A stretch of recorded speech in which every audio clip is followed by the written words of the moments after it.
today's topic is based on a very new physical quantity, and that is momentum.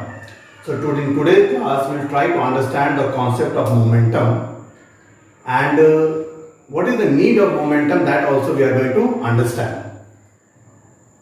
This physical quantity is needed to understand the Newton's second law of motion. So before starting Newton's second law of motion, we have to understand this physical quantity named momentum. Now momentum has two varieties. One is called linear momentum, one is called angular momentum. We are focusing our study on linear momentum.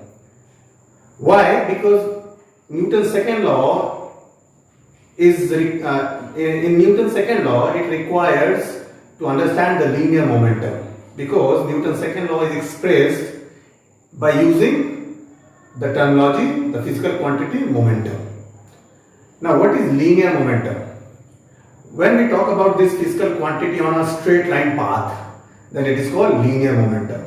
One of the other variety of this momentum is angular momentum also, that we don't have to study, but it is based on a circular path where the body moves, covers its path by making some angle. But since it is not part of our syllabus, so we are leaving it. So we are focusing this physical quantity on a straight path. That means it's a linear momentum. So linear momentum, we are going to cover these points in our discussion. The very first point is symbol. Linear momentum is expressed by P. This is the symbol for linear momentum. Now definition. How to understand the definition of linear momentum?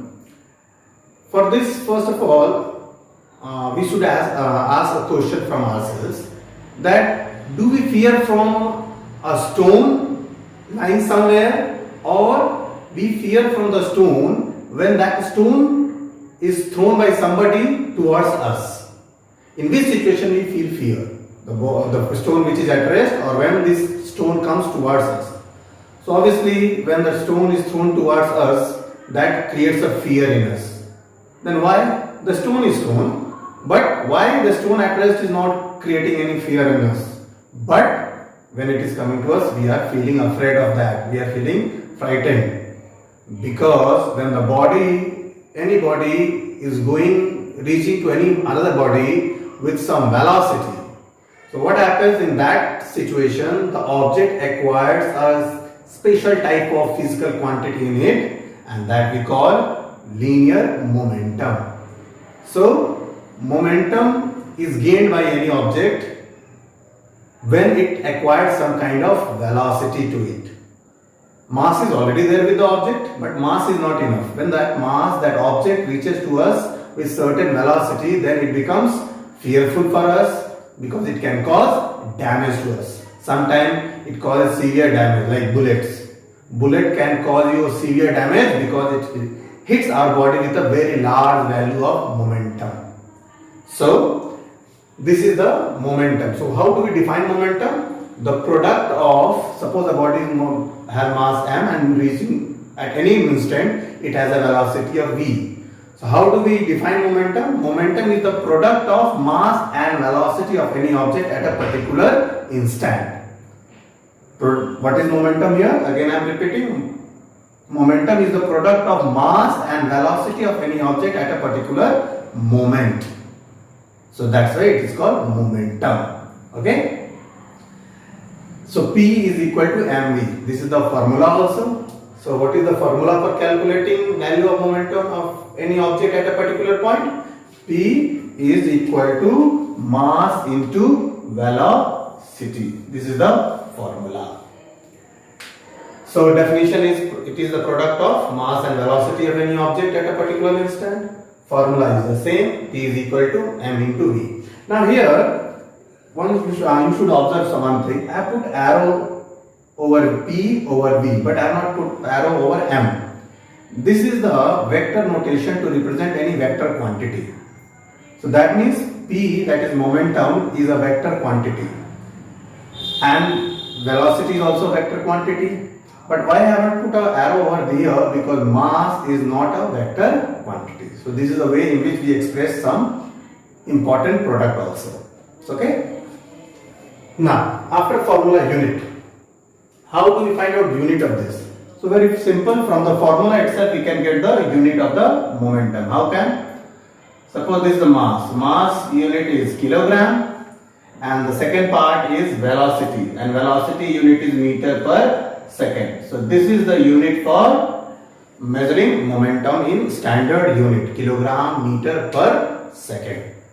Okay, so what is the standard unit of momentum? Kilogram meter per second.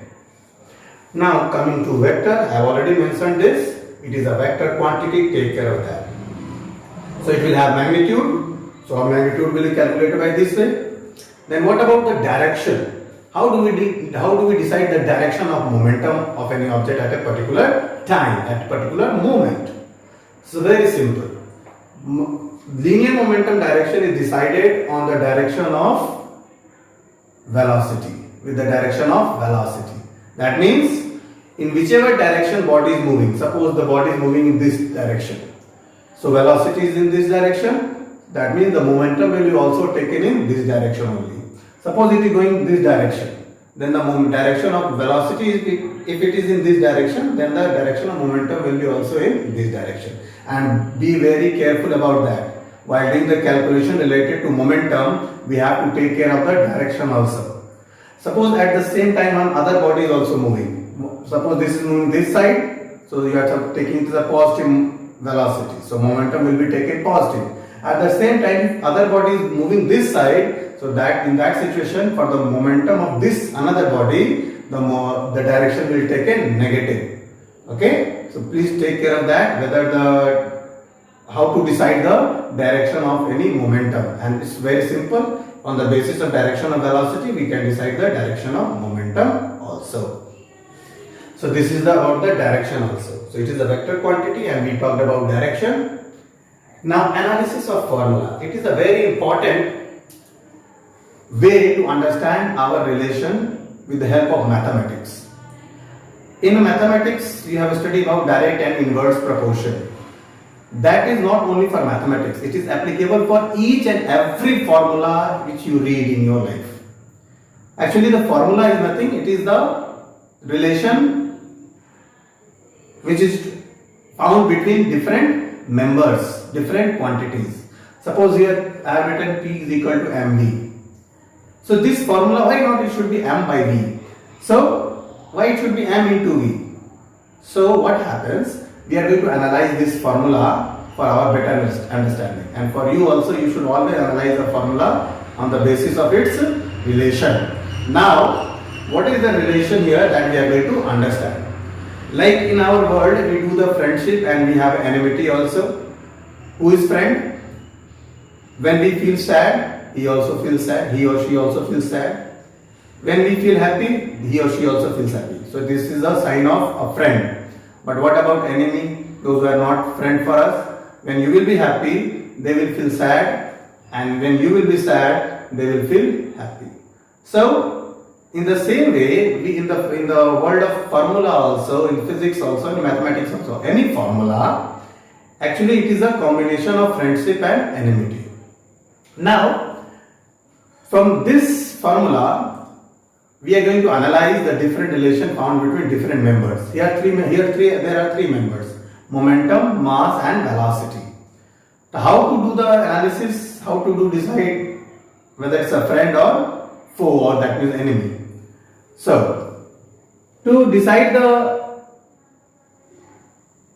relation, what we do, at a time we take only two members. Okay? I am just right now discussing the steps by which we decide which one is friend and which are enemies. So how do we decide? Out of all the members, we have to focus on two members at a time. Second thing, the two members should be on the opposite side of the equal side. That is, one should be left hand side, then another should be right hand side. And on the basis of the location, we can decide whether they are friends or they are enemies. How do we decide the location? If the two quantities, two members are just standing in front of each other, that means they are friend. And if they are standing opposite to each other, means one is in numerator, suppose we are finding the relation between mass and velocity. Obviously, two at a time, we have to take only two. So in that situation, the third or fourth member, whichever number of members are there extra, that will be taken constant. That you have to take care. So if you say here, mass is somewhere here and velocity is somewhere in the denominator side to the right hand side. So that means they are standing opposite to each other, inverse to each other. So if they are standing opposite to each other, that means one will be in numerator, then other will be in denominator. And when they are standing friendly, they will be just standing in the same situation. So summarizing all the analysis, what are the rules? First, out of all the members from the formula, we only take two at a time. The rest will be considered with constant value. Whichever two members you have to analyze, that you have to send one opposite to each other. That means one to the left hand side, other to the right hand side. And after this doing so, find out what are their positions. If they are on the same positions, they are friend. If they are in opposite position, that means one is in numerator, then other is in the denominator, then they are in the inverse position. That means they are showing enmity. They are not friends. Okay. Now on the basis of these steps, we can analyze that what is the relation between momentum and mass. Okay. Now you can see, suppose we are interested in finding out the relation between momentum and mass. Then obviously velocity should be taken constant. Then that means velocity is here now constant. Then momentum and mass is already opposite to each other. That means one is in left hand side, another in the right hand side. So okay, second step is done. Now after that, you can see they are just in front of each other. So what kind of relation they are following? They are friends of each other. Suppose an object is there who has a greater mass, and other object has a lower mass, but they both are moving with the same velocity. So whichever will have the higher mass will have higher value of momentum. Means if this will be high, momentum will also be high. But take care that velocity is taken constant. So momentum and mass, what kind of relation they follow? When V is constant, they are friends for each other. Means higher mass body will have higher momentum, lesser mass body will have lesser momentum. Then what about momentum and velocity? Then obviously the third member, now mass will be taken constant. Now after doing so, mass is constant. Now here in this situation we are interested between momentum and velocity.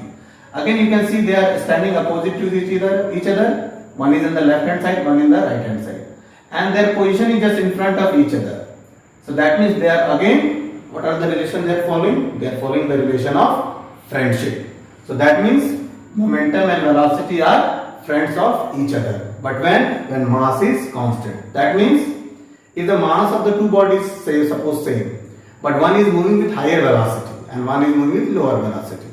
So which one will have the higher value of momentum? Obviously, which one is having higher velocity will have higher value of momentum, and which one has lower velocity will have lower value of momentum. So momentum and velocity are friends of each other. Now the third analysis is between mass and velocity. But you can see mass and velocity both are on the same side. So as per our rule, both should be on opposite side of each other. That means one should be in left hand side, one should be in the right hand side. So can we write this formula in this way also? That mass is equal to momentum by velocity. Now here, since we are interested between mass and velocity, so which one member will be taken constant? Now momentum. After taking momentum constant and sending mass and velocity to the opposite side, now see the position. Mass is somewhere in the numerator, but velocity is somewhere in the denominator. So what kind of relation is being shown here? That means they are enemies of each other. That means if suppose two body has same momentum at a time, that means which one has higher mass will have lower velocity, and which one have lower mass it will have to carry more velocity. Then only it is possible that the both object will have same value of momentum. So for getting same value of momentum of two different body with less mass will have higher velocity, body with high mass will have lower velocity. So mass and velocity are inversely proportional to each other. They are not friends for each other when P is constant. So in this way you have to analyze the formula. You can analyze any formula in this way and it is very helpful, believe me. So this is the analysis of the formula. Now some analytical question we should have. Now tell me, can anybody have momentum when the body is at rest? Obviously not. Means, why a body cannot have momentum when it is at rest? So obviously momentum is based on two things, mass of the object and velocity. Obviously the body will have some mass, but since it is at rest, so it has no momentum. Because mass will be there but velocity will be 0.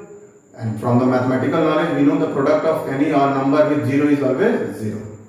And that means if you keep on observing the value of the momentum after suppose 10 seconds, 20 seconds of a body at rest, you will not find any value in the momentum. That means the momentum value will remain fixed. That is 0. 0 will be there but it is not going to change. I am using the word change here deliberately because it has some application in understanding the second law. So first understand that a body at rest, obviously it has 0 momentum, and on the other hand if you keep on observing, its value of momentum that is 0 is not going to change as long as it is in the situation of rest. Okay. Now coming to the second situation, uniform motion. Do you think when the body is doing uniform motion will have some value of momentum? Yes, it will have some value of momentum because when the body is doing uniform motion, it has to move with certain velocity, although the magnitude of velocity will not change. So in that situation, mass will be there, velocity will be there, so it will have obviously some value of momentum.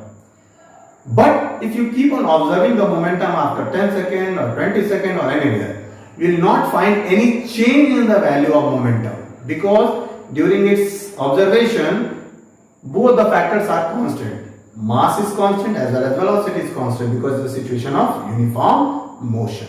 So that means during uniform motion, value of momentum is there, but that value is not going to change as long as the body is doing uniform motion.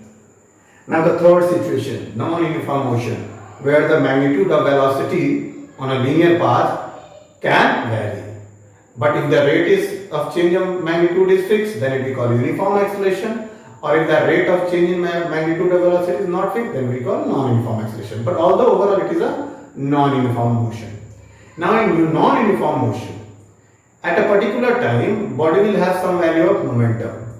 Do you think that after 10 seconds, 20 seconds, if you keep on observing the object, do you think that the body will have the same value of momentum which you have observed earlier, or it will have a new value? Obviously it will have a new value. That means here you will observe not only the value of momentum, you will also observe change in momentum in the object. And please recall your knowledge that non-uniform motion is done with the help of force. That means somewhere force is related to non-uniform motion, and for non-uniform motion body has to change its magnitude of velocity on a linear path. That means there is an involvement of change in momentum also. It is very important to understand this relation, that force causes non-uniform motion. So here I have made a flow chart. That force is responsible for changing magnitude of velocity.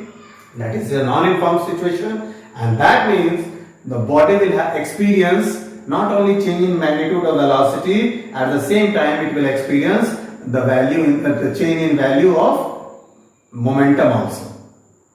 And just be careful about when the force comes, not only change in velocity is observed, change in momentum is also observed. And this flow chart will help you to understand Newton's second law in your next class. Now at last I have written some symbol here that you have to understand. It will be better for you. Now change in velocity we represent by this symbol triangle, which we call delta V. That means this represents the change in velocity in short. Similarly, I have written here triangle P. It's not a triangle for us. For mathematically, it is triangle shape, but for us, it is called delta P. That means it represents change in momentum. Okay. So this is the way in which we represent the changes. Okay. So that is fine.